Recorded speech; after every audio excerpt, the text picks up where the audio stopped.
All right, good evening, everyone. Welcome to our meeting for March 18th, 2019. This is our State of the City address. I apologize that we're starting a couple of minutes late, but we have quite a crowd outside that is actively socializing as we speak. City Clerk, could you please call roll? Councilmember Aguirre. Here. Councilmember Borgens. Here. Councilmember Hale. Here. Councilmember Mazer. Somebody give Here. it to us. Councilmember Reddy. Here. Vice Mayor Howard. Here. And Mayor Bain. Here. Okay, please join me for the Pledge of Allegiance. Please join me as we honor our flag and our country.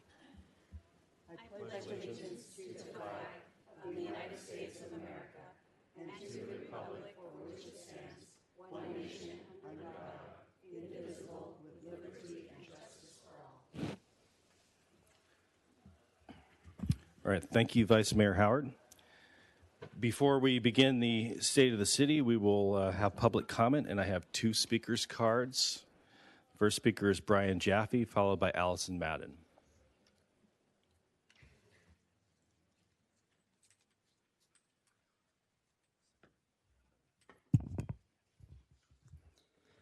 Good evening, Mayor, Vice Mayor, City Council, City staff, and members of the public. My name is Brian Jaffe, and I'm the creator of VOCA. And I am very pleased to be speaking before you this evening on the night of the State of the City address. My topic is one you're probably tired of hearing about, but it is also foundational to everything that you do in this room, and that is City Council district elections. First off, I would like to acknowledge the immense effort you and City staff put into creating our newly adopted City Council districts.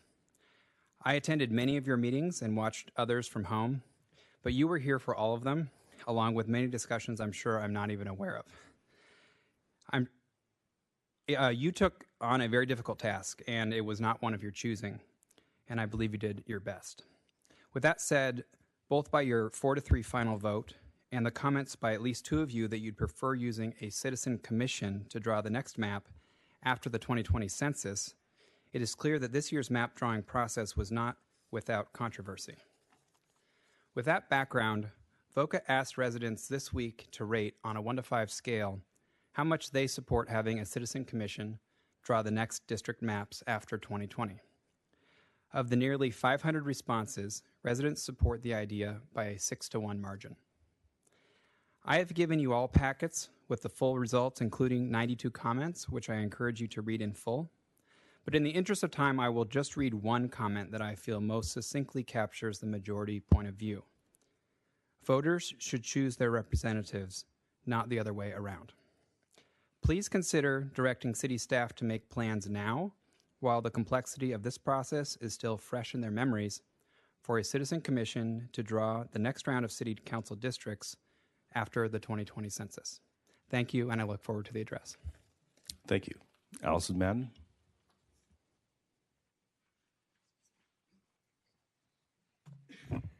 Good evening. I'm here to speak about the housing situation in the state of the city. And there's so much good in the city, but I really think that we need to focus on the housing. And last week there was a rally outside over economic evictions, and I'm defending a dozen evictions at Docktown. Right now they're before the California Supreme Court on a petition for review. It's something called a Delta motion. It's been in front of them for 2 months, and we don't know yet if they're going to decide to hear it. If so, it's one of the most important landlord-tenant cases in a couple decades. It's a procedural issue, but it affects the daily flow of landlord-tenant cases. And if the Supreme Court doesn't hear it or doesn't remand it to the appellate court, then we'll have a trial over jurisdiction. And I think it's ideal to dismiss these evictions. It's one thing to have evictions in the city, and it's quite another to have them by the city. And right now, down at Docktown, we're allowed to have 10%. All of the marinas, West Point, Municipal, Redwood Landing, can have 10%. The other three that are inward of Smith Slough can have 100%. And right now, we need the safety and security element. The docks are unlocked, which is great. This whole thing has been about public access. And we are cooperating with the DPW and the PD every day on safety and security. We could be like Seattle. I was London, Paris, Amsterdam, and Redwood City in having a cute little floating marina there that is not residential but is operated on a commercial basis, which is allowed on the public trust, so to have Airbnb there. Right now, as you've heard from people, you have people living and dying in parks and cars, and you heard people come here talk to you about the man that died in his car over in a park in Redwood City. I understand there's a charter provision allowing the mayor to declare an emergency, a state of emergency. I believe that's probably not just a natural disaster, but you should consider a moratorium on building until this is worked out. And very specifically, I think that you should look for areas where you can buy little pieces of land and where you have them and have, the little tiny houses.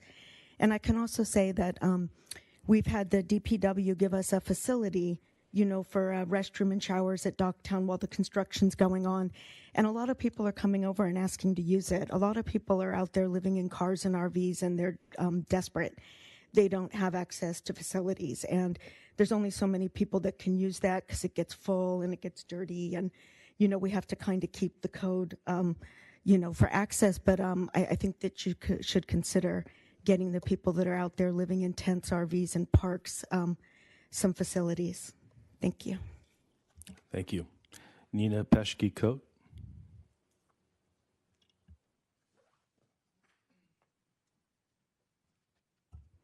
Good evening. Hi, everybody. My name is Nina Peshke-Cote.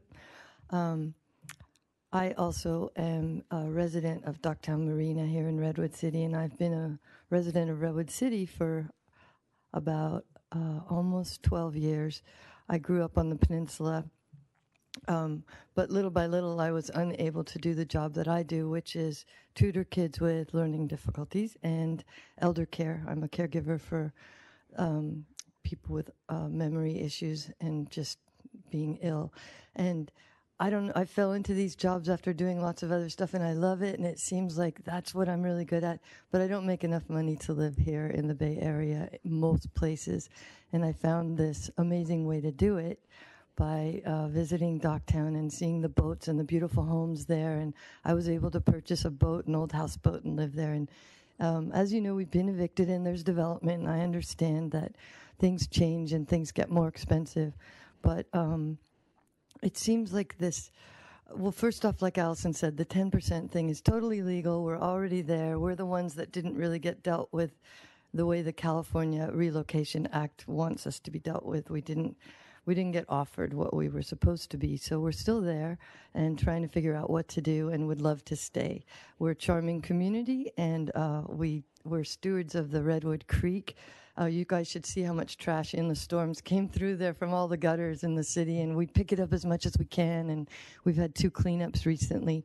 Anyway, I just wanted to quickly say, if it's quickly enough, that not only are we being sort of run out, it's just a little community and neighborhood, but I ran into a couple people recently that lived in neighborhoods as well, where they knew each other, took care of each other. I spent about an hour with Ray, a tow truck driver, wonderful guy, brought his kids to the Redwood City parks, loved Redwood City, has lived here most of his life, and then, moved into a small house when he had his own family. And he lives in Sacramento now. I said, "Oh, why'd you move there? You come all the way here for work?" And he goes, "They tripled my rent. I had to move to Sacramento." And so he works in Redwood City, but has to live in Sacramento. And such a colorful, wonderful guy. That's what I mean, is there's colorful, delightful people. There was a waitress I spent time with waiting at the DMV, and she also grew up here, and she does theater and music and works here right in Redwood City and loves it. And she had to move to Petaluma. Those are wonderful places, Sacramento and Petaluma. I'm just saying, it would be nice if the people who work here and give to the community could also afford to live here. And just at the tail end of that, the evictions at Docktown can be stopped. It's not that big a deal. I mean, we've narrowed it down to a point where. Thank you very much. Thank you, Ms. Cope.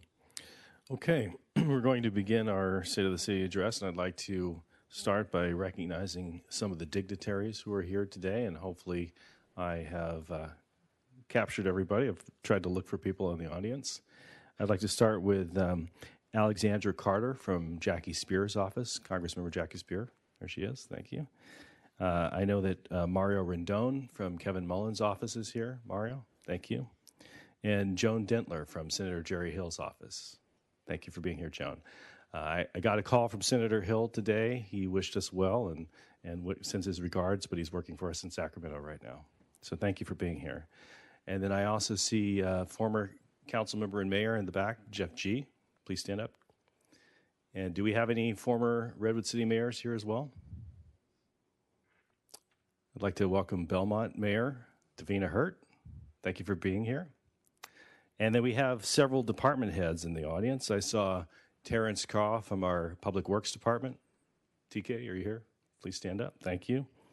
Stan Maupin, our Fire Chief. Chris Beth, our Parks and Recreation Director. Stephen Turner, our Acting Community Development Director. Kimber McCarthy, our Assistant City Manager. Dan Mulholland, our Police Chief. And Derek Wolf Graham, our Library Director. Did I miss anyone? Great. So that was the order in which I saw you come in, so thank you for being here as well. All right, the State of the City Address is our annual opportunity to pause, celebrate the progress that we've made towards our strategic initiatives, and provide a look ahead at the year in front of us. The City Council's adopted 7 strategic priorities are community building and communication, community for all ages, economic development, government operations, housing, public safety, and transportation. These 7 initiatives provide the framework for furthering the city's mission of building a great community together. Tonight, we will first review a video of the various accomplishments, and then my colleagues on the City Council and I will share our priorities for the coming year. So in case you're not aware, most cities just do this with the mayor. Sometimes they do it with the vice mayor. All 7 of us will participate in tonight's speech. I'd like to ask our staff to start the video by looking back at our accomplishments over the last year.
Right, thank you. Wasn't that a nice video? You're welcome to clap. And of course, that video highlighted all of the great work of our staff over the last year. And I want to acknowledge our city manager, Melissa Stevenson Diaz, who leads our staff, as well as our city attorney, Veronica Ramirez, who keeps us legally compliant, and our city clerk. She's the one who runs these meetings. So thank you for your hard work as well. All right, building on our accomplishments and our address to a number of the community challenges ahead, the City Council selected 3 focus areas for the coming year. So we did this at our offsite on February 9th. We talked about our 7 strategic initiatives, and we said some of these really need to rise to the top so that we can prioritize and we can help our staff focus on the year ahead. The city will continue to make progress on all 7 strategic initiatives. However, the City Council selected 3 priority areas to ensure more emphasis on these themes. The City Council's top 3 priorities for this year are housing, transportation, and children and youth. Tonight's State of the City address will speak to these 3 focus areas in particular. I'd now like to turn this over to Vice Mayor Howard and Councilmembers Mazur and Reddy, who will share details of our first priority, housing. Vice Mayor Howard. Thank you, Mayor Bain. Last year, in partnership with the County of San Mateo and Home for All, we embarked on a series of conversations on housing. They were informative and served as the catalyst for a number of city initiatives regarding housing for all in our community. We would like to share our short-term, mid-term, and long-term efforts to provide housing for all of our residents. I will be discussing the city's new housing policies and the planning for a landlord engagement event. My colleagues, Council Member Shelley Mazur and Council Member Diana Reddy, will be discussing midterm and long-term efforts like streamlining our accessory dwelling unit ordinance to build more in-law units, preserving and rehabilitating existing affordable housing in the community, seeking additional funding for affordable housing, and building more affordable housing. In the short term, the city is focused on implementing several new housing policies, such as the city's inclusionary housing policy, which requires a percentage of new construction to be affordable and generates additional funds for affordable housing in our community. In addition, City Council approved new rental protections to address housing challenges facing our community members who rent, including minimum rental lease terms and requiring relocation assistance under certain situations. We know that there are many challenges related to rental housing in the Bay Area right now. We have heard from many members of our community about the challenges they face.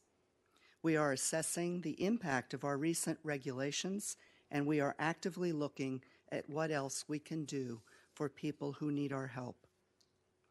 We are also planning a landlord property owner engagement event this May. We want to find opportunities for landlords and property owners to support the city's goal of retaining and expanding affordable rental units in Redwood City. Last week, the City Council received a report on the many ways the city is supporting homeless residents. We want to do more and have given staff the go-ahead to develop new programs to help homeless people develop job skills and to help residents find housing. The city also recently created a new housing resource guide to connect our community with needed housing assistance. We are working on several ways to get this information out into the hands of those in our community that need our help.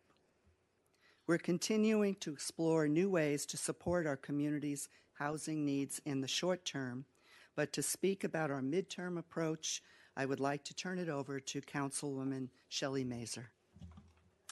Thank you, Vice Mayor Howard. And before I start, I did also want to thank our Housing and Human Concerns Commission. I know many members are here tonight because all of the work that Council is doing is also being heavily supported by the work that our Housing and Human Concerns are doing, as well as many of our other commissioners. So big thanks to those of you who are here or who are watching us at home.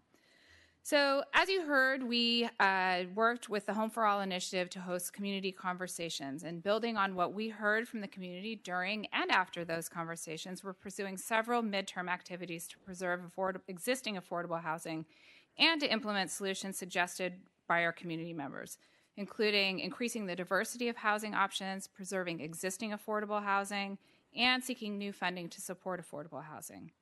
One way we are working to increase the diversity of our housing supply is by making it easier to build accessory dwelling units that fit into our neighborhoods. Common names for ADUs are in-law units, secondary units, backyard cottage. For those of you who are unfamiliar with the term, it really is just a smaller living unit on a property that has a single-family residence, and it is complete with its own kitchen and bathroom facilities. As you heard last year, the City Council approved several steps to streamline the process to create ADUs. This year, we're looking at new ways to make the process even simpler and less expensive, and we're continuing to seek community input on how they fit into our different neighborhoods. We feel that this is a way to preserve more existing affordable housing and protect our residents. Additionally, we're looking at minimizing displacement as another midterm solution.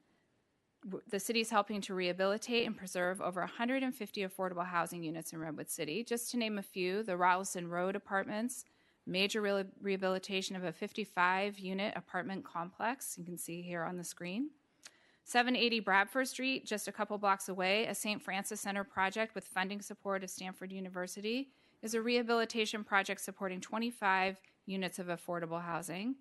And what many of us in the city have been waiting for, the Hallmark Apartments rebuild. Yes, I can hear in the crowd, and I'm sure at home people are thinking, oh, thank goodness, it's finally happening. They have recently received a tax credit to fund the rebuilding of a 72-unit affordable housing apartment complex, and will be very happy when families can move back into the Hallmark house. In addition, we'll be continuing to seek additional funding for affordable housing. We know that there are new state funding and new local affordable housing created by local tech companies and other partners. The city will be exploring ways to gain additional funding to support more affordable housing projects in Redwood City. So with that, I'd like to turn it over to Councilmember Reddy to discuss our long-term housing priorities.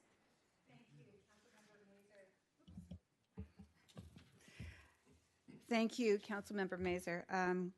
To truly make a difference in Redwood City, we need to build more affordable housing to support housing for all in our community. The city is requiring developer fees to help fund new affordable housing and is requiring more affordable housing units to be built when new market rate housing developments are approved. The city is also generating hotel tax funds created by short-term housing agreements like Airbnb to support more affordable housing. And this creative solution is currently being examined by other by other local cities, which I'm really proud of. The city recently took a major step toward the building of more affordable housing by dedicating $6 million of affordable housing funds to advance key housing projects. These new projects include 353 Main with 125 units for low and very low income residents.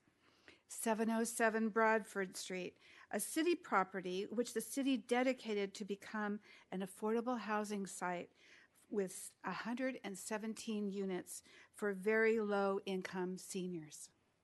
The Habitat for Humanity project at 707 Jefferson Avenue with 24 purchase condos for low-income families. This is a very big deal, having 4 purchase condos for low-income families. Gray Star 4 at 1409 El Camino Real is a mix of 350 market rate units and 35 units for low-income residents. Additionally, we will continue to seek federal funds to support nonprofit work in the community focused on housing and support with homeless residents.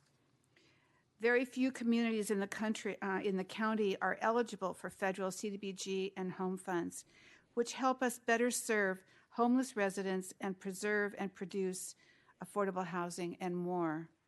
Organizations funded through CDBG funds this year that help us serve homeless residents and preserve and produce affordable housing include CORA and HIP Housing, Life Moves, Rebuilding Together Peninsula, Samaritan House, and Star Vista.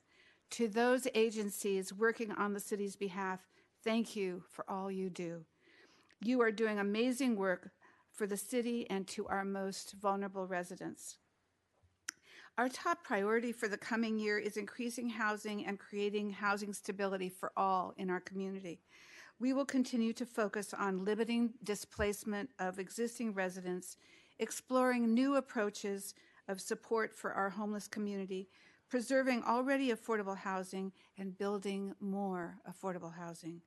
I would like to now turn this over to Councilmember Alicia Aguirre to speak to the City Council's second priority, transportation. Thank you.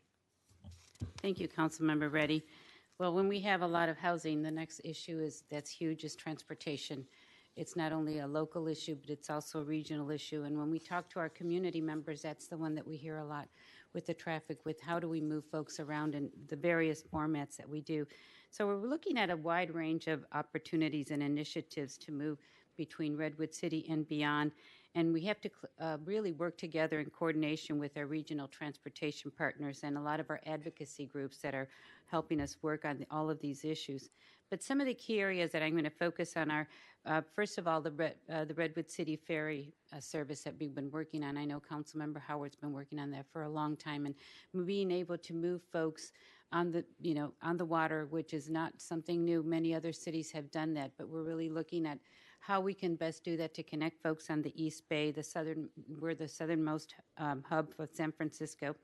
And we're working on a feasibility study to evaluate what it would cost, the ridership, and what are some of the factors in this project. This would service not only Redwood City, but as I mentioned, San Francisco and the East Bay. The other one that we've been talking a lot about is the managed lane projects, and this would add a lane between Whipple Avenue and 380 both ways, and it would be an express lane, and this would be to alleviate traffic. It would be an express lane that would be for toll, and that's something that's being worked on. So if you're driving from on 101 at Whipple, the lane that is the carpool lane stops, and so we're got to pick that one up and then take it towards San Francisco, and then San Francisco is working with MTC and other organizations to continue to move it all the way to San Francisco. So it's a piece by piece, but it's also a regional issue that we really need to focus on. There are a lot of other rail projects that we're looking at as alternative commuter options on the peninsula. One is Caltrain electrification. I'm sure you've heard a lot about that, high-speed rail. And then we're also looking at the southern part that joins the city, not only our city, but the east part of our city, but is Dumbarton Rail Project, which is an important one that connects. Again, when you think of all these projects, the citizens or the residents of Redwood City take all these roads. They don't just stay within our boundaries, so it's important to look at these things regionally. We're looking to work with employers as well, and how do we move folks around in our city or move them to their homes by creating a transportation demand management plan. And this is allowing folks to really establish different modes of transportation, not just being in the car. With the Transportation Management Association, it would provide employer-supported transportation services within specific areas. Some of our employers are already doing that. They do that regionally as well. Stanford is doing that as well. And stretching as far south to be able to Sunnyvale to reduce the employer-generated traffic that we have. So as we've mentioned housing is our number one. Transportation is huge as we move forward. Now I'd like to ask Councilmember Borgens to share what Redwood City is doing to help ease congestion and getting around on bike, by car, and by transit. Thank you, Councilmember Gary. It's no secret that with successes come challenges, and those challenges are more aptly seen in our neighborhoods. Those of us that live in Redwood City are quite aware of the impacts to our individual neighborhoods when it comes to the growth of our community. And a lot of that has to do with the transportation and the automobiles and pedestrian safety and bicycle safety that are traversing through our neighborhoods. So what are we doing, and how are we doing? We're investing in critical transportation projects that support efficient and safe travel. We have engaged our neighborhoods association to help us locate and identify which neighborhoods really need that attention right now, which ones rise to the top when it comes to safety and security. And we take those seriously. We provide funding to help go out and reestablish safe pedestrian crossings. I'm sure you've seen some of those, the new sidewalk crossings that are much more visible, bicycle safety lanes for those that are traversing through our neighborhood on bikes. And then again, the narrowing of lanes, which isn't always my favorite, but definitely does slow traffic down. So it is another safety factor, and I think it does work for the safety of our neighborhoods. I want to thank the Complete Street Advisory Committee. I think they have done a stellar job in helping us identify what those needs are and reaching out to the different neighborhoods and bringing those to our attention. So I do thank them for that. We continue to explore option for regional bike share programs and the new technologies that are out there, including the regional bike share networks along the Caltrain corridor. It will be an important addition. In the coming year, the city will move forward with key projects, including the U.S. Highway 101 pedestrian undercrossing. We are all waiting for that. It's been a long time coming.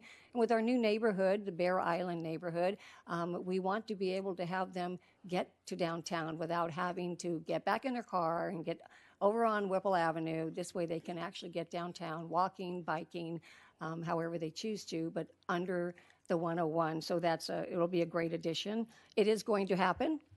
It is going to happen. In my lifetime, it's going to happen. US 101 84 interchange, this project has been a long time coming. It's just the funding piece that has to come together.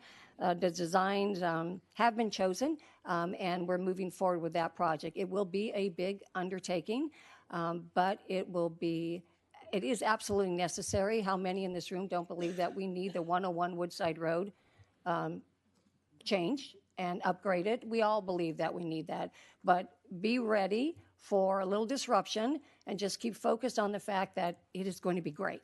It is going to be much better in safety, much better in the way we get people to our downtown, much better crossing. There won't be so much congestion in that area. Go online, check it out. You will be pleasantly pleased to see how far we've come. The Middlefield route improvements and utility undergrounding, if I'm not mistaken, I remember sitting out in the audience years ago when our Mayor Bain actually brought this idea to the council about undergrounding the utilities on Middlefield Road. It's happening.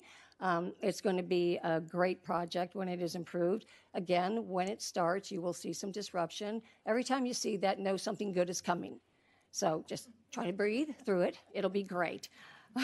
You have seen some of the safety features we've already done on Middlefield and Woodside Road.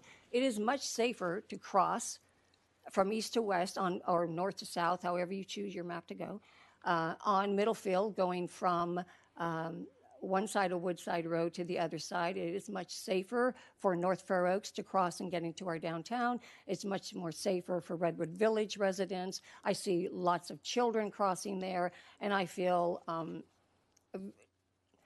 very proud when I'm at that stoplight and realizing it's being utilized by children and families, and it's much safer. So I'm glad that we've done that. We're going to have, we're studying the transit center next to Sequoia Station and designing several alternatives to make it easier to walk there.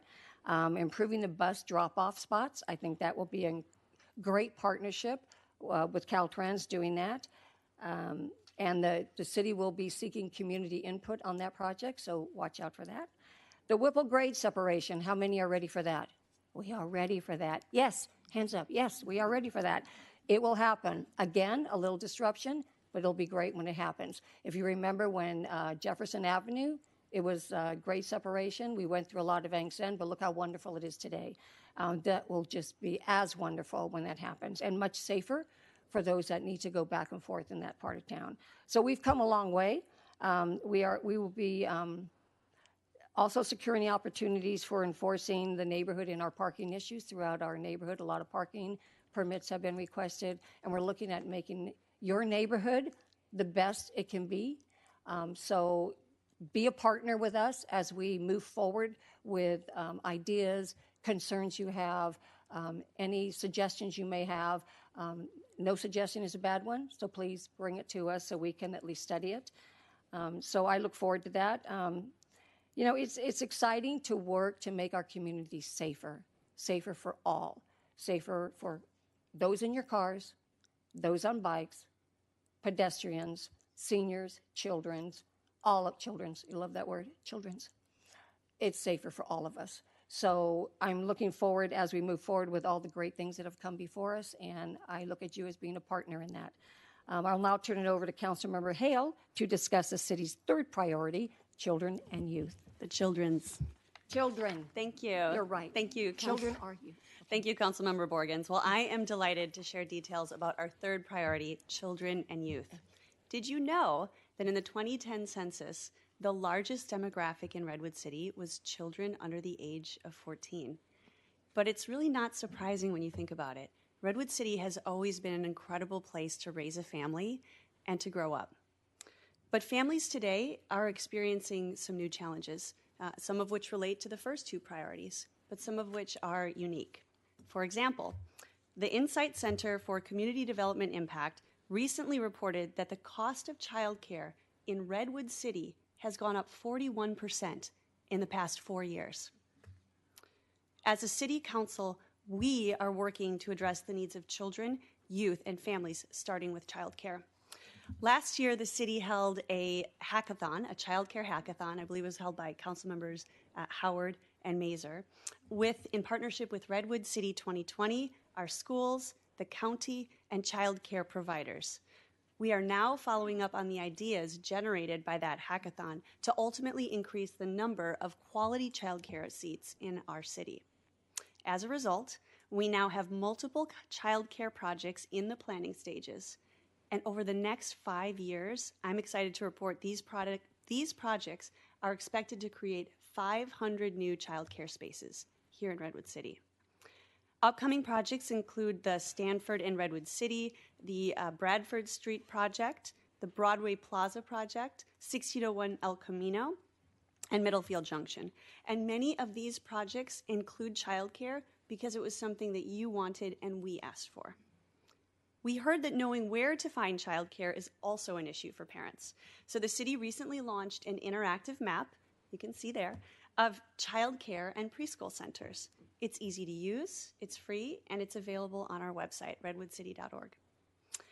Second, we acknowledge that our community is experiencing challenges associated with the recent decision to consolidate elementary schools, and we are actively exploring ways to assist families and to collaborate with the Redwood City School District and the school board. And I see Board Member Lawson with us this evening. Thank you for joining us. So please look for more to come on that topic. We're also engaged with the collaborative group Redwood City 2020 on ensuring all children can have safe routes to school, wherever their school may be.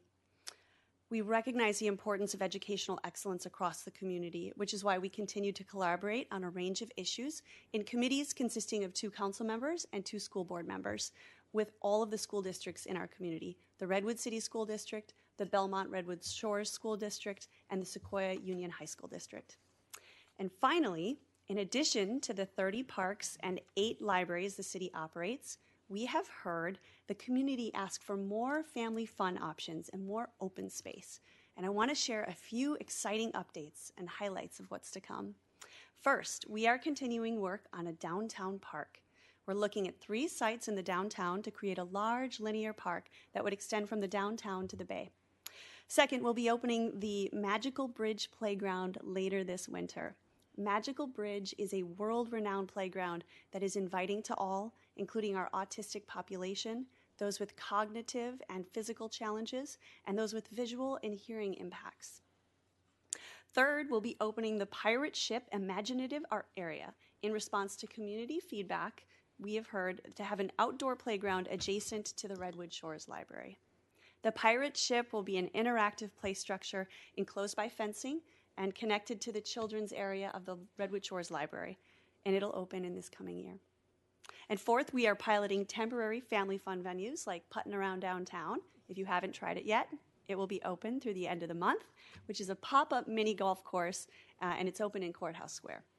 And finally, we are actively talking with developers about including family fun options like bowling, skating, or mini golf in the ground floor of projects. So in closing, the children really are our future. And when we make the city better for them, we invest in an equitable, sustainable, and vibrant Redwood city of the future. And now I will turn it over to Mayor Bain to discuss the other priorities for the year. Thank you. Thank you, Councilmember Hale. And thank you to all of my colleagues for outlining what we're doing in the coming year and going forward. As a city council, we look forward to collaborating with our city manager and staff on moving a number of things forward over the next year, but I really want to recognize a couple of other groups that are essential to our success as well. Our boards, committees, and commission members, many of whom are here tonight, too many to name. I want to thank you for volunteering countless hours to help us process a lot of the policy issues before they come to the council. And I also want to thank our neighborhood chairs. These, again, are volunteers who are trying to build community on the local level, and it's really beginning to pay off. Some of you actually wear more than one hat, so if you're doing that, I appreciate that.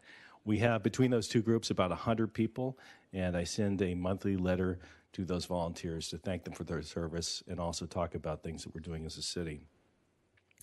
We will face many challenges, not only over the next year, but the years ahead. We have several very large developments that are either in process right now or looming on the horizon. You heard Councilmember Borgens talk about disruption. We're going to have quite a bit of that in the coming years.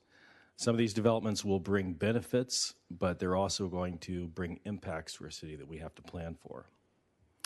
We have to plan for the threat of sea level rise. We have to think about the future and figure out what we want to allow in which area.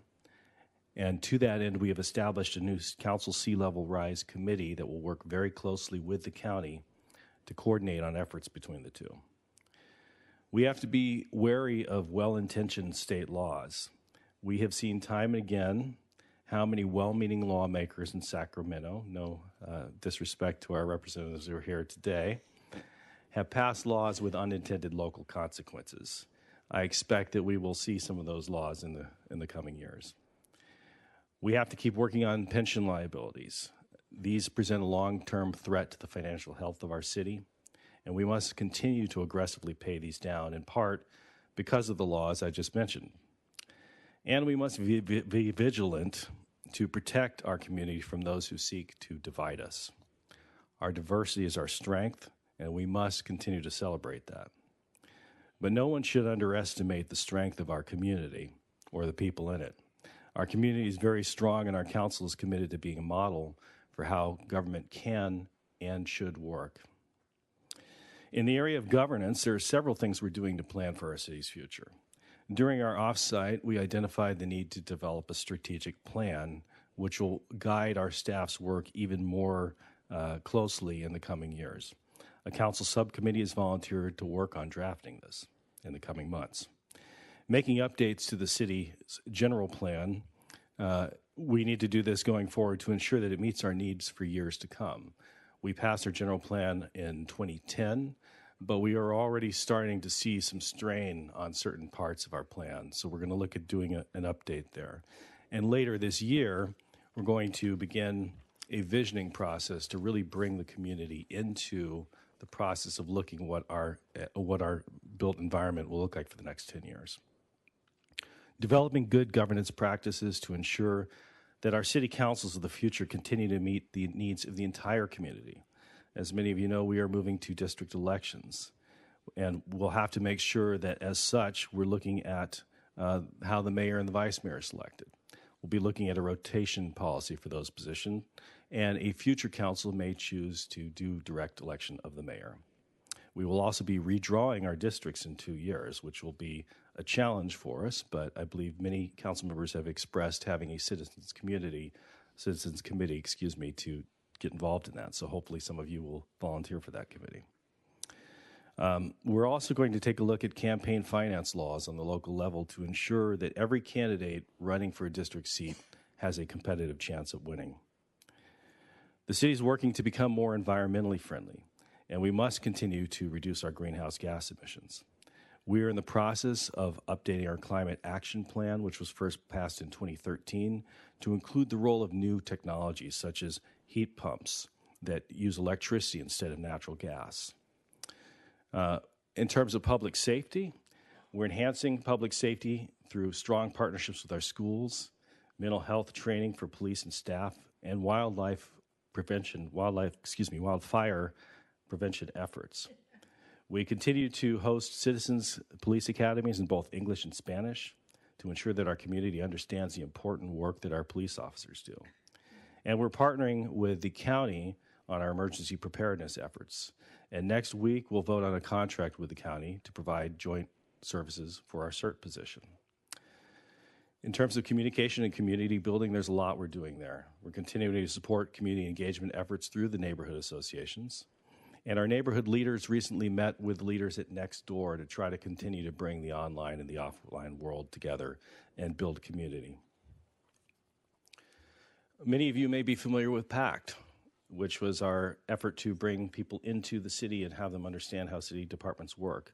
We're currently seeking a grant to bring that program back, and we hope that people who haven't participated in that will participate in that program.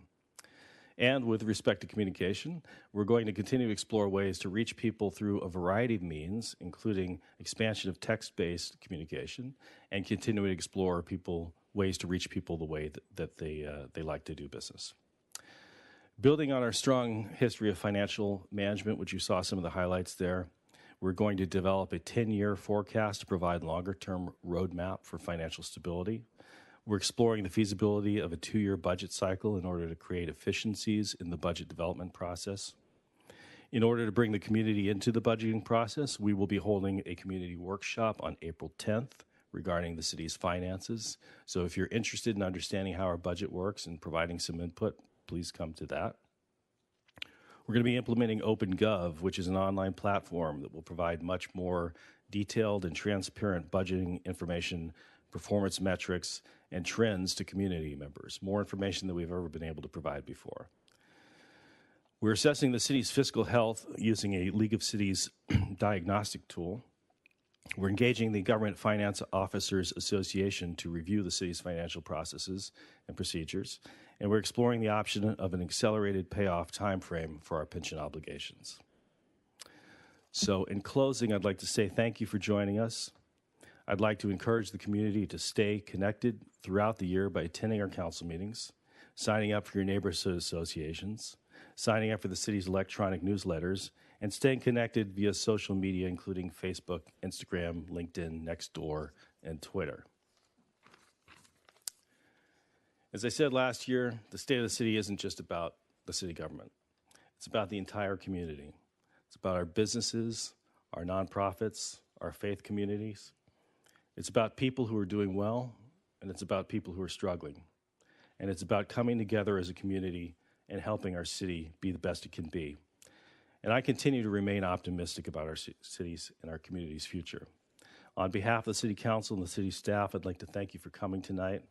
Let's continue to build a great community together. Thank you.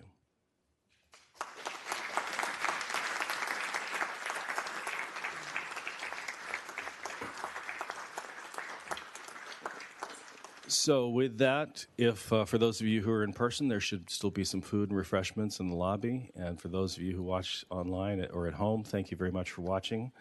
Is there a motion to adjourn? Second. Okay, motion by Councilmember Borgen, second by Councilmember Hill. All those in favor? Aye. Meeting's adjourned. Thank you.